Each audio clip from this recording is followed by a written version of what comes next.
नियमभंग करणाऱ्या वाहन चालकांवर तोफखाना पोलिसांची कारवाई.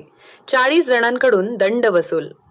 अहिल्यानगर तोफखाना पोलीस ठाण्याच्या पथकाने काल दिनांक 1 मार्च रोजी सायंकाळी प्रोफेसर चौक ते पोलीस ठाणे रोडवर अचानक नाकाबंदी करून नाकाबंदी दरम्यान वाहतूक नियमभंग करणारे वाहन चालकांविरुद्ध मोटार वाहन कायद्याप्रमाणे लायसन्स सोबत न बाळगणे, लायसन्स नसणे, ट्रिपल शीट वाहन चालवणे, अल्पवयीन मुलांनी वाहन चालवणे, बुलेट फटाका, सायलेन्सर वाहनास नंबर प्लेट नसणे, फॅन्सी नंबर प्लेट बसवणे अशा 40 दुचाकीवर ई-चलन कारवाई करण्यात आलेली असून ऑनलाईन दंड वसूल करण्यात आली आहे.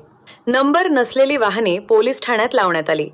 सदर कारवाई पोलीस अधीक्षक सोमनाथ घारगे, अपर पोलीस अधीक्षक वैभव कलुबर्मे, उपअधीक्षक डॉक्टर दिलीप टिपरसे यांचे आदेशान्वये तोफखाना पोलीस निरीक्षक जगदीश भांबळ यांच्या मार्गदर्शनाखाली पोलीस अधिकारी व अंमलदार अनिल चव्हाण, अंमलदार आव्हाड, महिला पोलीस प्रमिला गायकवाड, महिला पोलीस सोनवणे व होमगार्ड कर्मचारी यांनी ही कारवाई केली. तरी सर्व नागरिकांना आवाहन करण्यात येते की अल्पवयीन मुलांस वाहन चालवण्यास देऊ नये.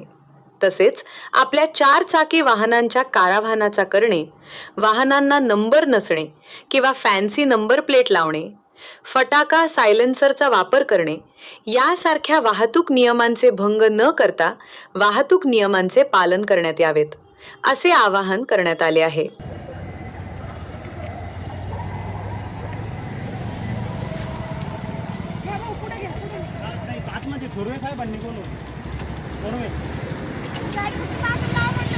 नाही